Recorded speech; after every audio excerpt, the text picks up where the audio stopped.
Bismillahirrahmanirrahim. Assalamualaikum warahmatullahi wabarakatuh. Alhamdulillahirabbil alamin. Alhamdulillahilladzi arsala rasulahu bil huda wa dinil haq liyudhhirahu 'alad dini kulli wa kafa billahi syahida. Asyhadu an la ilaha illallah wahdahu la syarikalah wa asyhadu anna Muhammadan abduhu wa rasuluhu alladzi la nabiyya ba'dah. Allahumma salli wa sallim wa barik ala sayyidina Muhammadin wa ala alihi wa sahbihi ajma'in. Pemirsa Aslam TV yang dirahmati Allah Subhanahu wa taala, kita lanjutkan lagi pembicaraan kita terkait pemaknaan daripada fungsi-fungsi daripada salat. Ayat yang berikutnya, penilaian Allah terhadap orang-orang yang salat atau penghargaan terhadap salat. Ada salat, mengerjakan salat, tapi disejajarkan dengan para pendusta agama. Sebagaimana dalam surat Al-Ma'un. A'udzubillahi minasyaitonirrajim. Bismillahirrahmanirrahim. Ara'aital ladzi yukadzibu bid-din, fadzalikal ladzi yad'ul yatim wa la yahuddu 'ala ta'amil miskin, fawailul lil musallin alladzina hum an salatihim sahun alladzina hum yura'un wa yamna'unal ma'un. Pada ayat ini, pada surat ini, Allah bertanya, Ara'aital ladzi yukadzibu bid-din, tahukah kamu para pendusta agama? Jadi siapa yang mendustakan agama? Ara'aital ladzi yukadzibu bid-din fadzalikal ladzi yad'ul yatim, yaitu orang-orang yang menghardik anak yatim, kemudian tidak memberikan makan kepada anak orang-orang miskin. Dan selanjutnya dikatakan fawailul lil musallin, celakalah orang-orang yang sholat, melakukan sholat tapi dikatakan oleh Allah celaka, dan ini sejajarkan dengan para pendusta agama. Fawailul lil musallin alladzina hum an salatihim sahun, yaitu orang-orang yang sholat tetapi masih sahun. Artinya sholatnya sekedarnya, tidak lagi peduli dengan bagaimana kualitas sholat, ketertiban sholat, syarat rukunnya dan lain sebagainya secara kaidah fikih. Tapi lebih lanjut lagi adalah alladzina hum yura'un, yaitu orang-orang yang sholat tetapi dia melakukan bukan dilandaskan tauhidullah, bukan untuk dan karena Allah, tetapi ra'un, karena riya.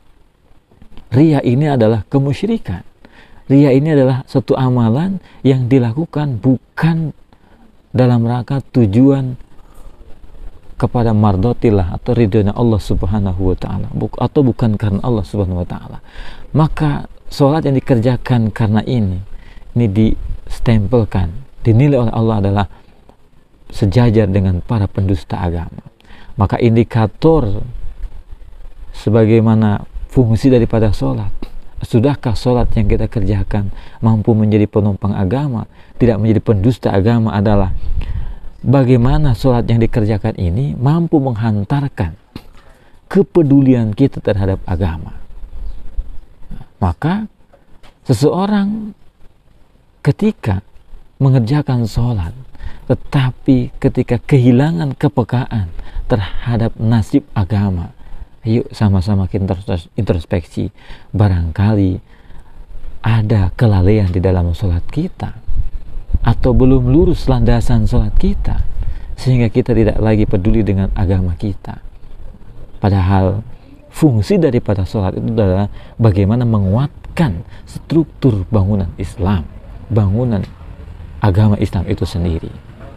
Pemirsa Aslam TV yang dirahmati Allah Subhanahu wa ta'ala, oleh karena itu, tentu sebagai seorang mukmin muslim, kita tidak cukup dengan sholat yang sudah kita kerjakan. Kita perlu mengevaluasi betul-betul terhadap sholat yang kita kerjakan, sehingga keberlangsungan, ketunaian sholat yang kita kerjakan sudah seharusnya mampu membaca, sudah mampu untuk bisa menguatkan daripada kokohnya bangunan Islam.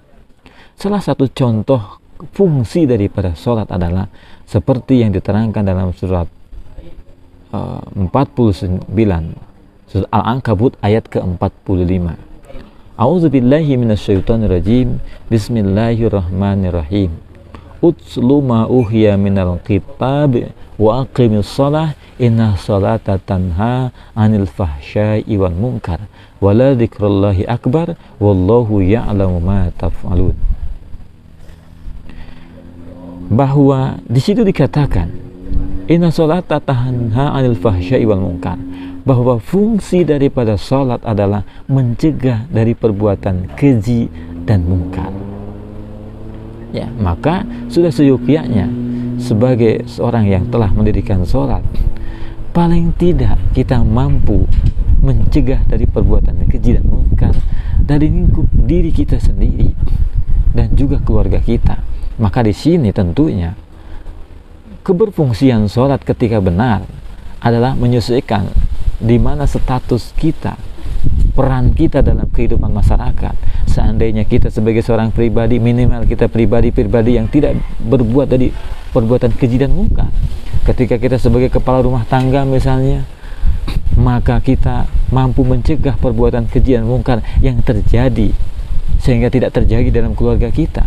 Meningkat lagi ketika kita seorang yang dipercaya masyarakat sebagai birokrasi misalnya, RT, RW, sampai yang paling tinggi presiden misalnya, maka ketika sholatnya betul-betul dilandasi oleh nilai-nilai tauhid, maka mampu menjadikan dirinya dan seluruh yang menjadi wilayah tanggung jawabnya dalam rangka mencegah dari perbuatan keji dan mungkar. Maka patut dievaluasi tatkala sholat yang kita kerjakan belum mampu menghantarkan kepada menetralisir perbuatan keji dan mungkar atau menghilangkan perbuatan keji dan mungkar, salah satu daripada fungsi sholat, maka kita sama-sama evaluasi bersama.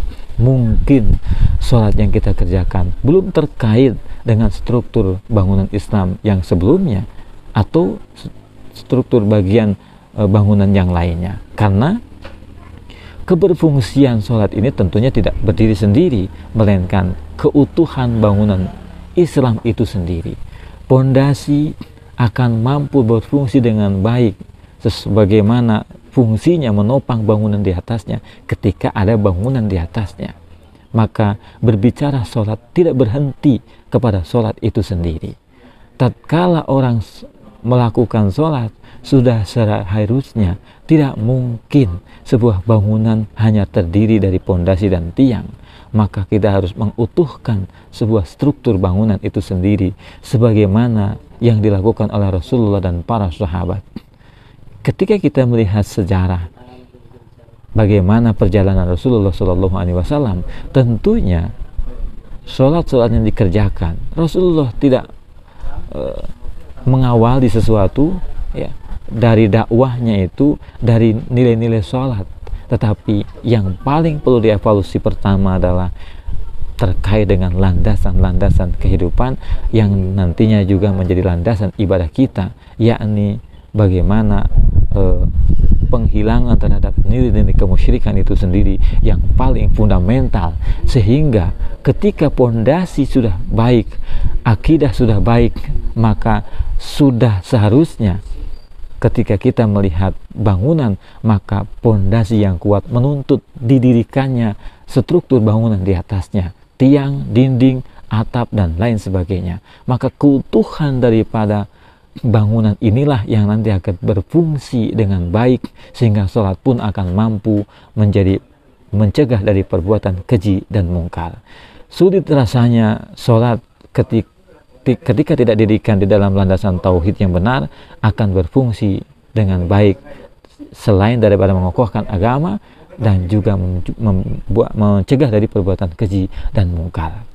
Pemirsa Assalam TV yang dirahmati Allah Subhanahu wa taala, kiranya itu yang bisa disampaikan terkait dengan fungsi daripada sholat. Maka kembali saya tegaskan bahwa fungsi daripada sholat adalah bagaimana pertama mengokohkan bangunan Islam. Itu artinya kita harus mampu melihat sholat tidak berdiri sendiri, melainkan harus dikaitkan dengan struktur bangunan yang lainnya. Tidak mungkin ketika kita bicara bangunan hanya dilihat dari sisi tiangnya saja tanpa memperhatikan pondasi, dinding, atap, dan lain sebagainya. Kemudian fungsi sholat akan berfungsi dengan baik tatkala tersusun di dalam sebuah bangunan yang utuh, sehingga sholat itu akan berfungsi dari perbuatan keji dan mungkar.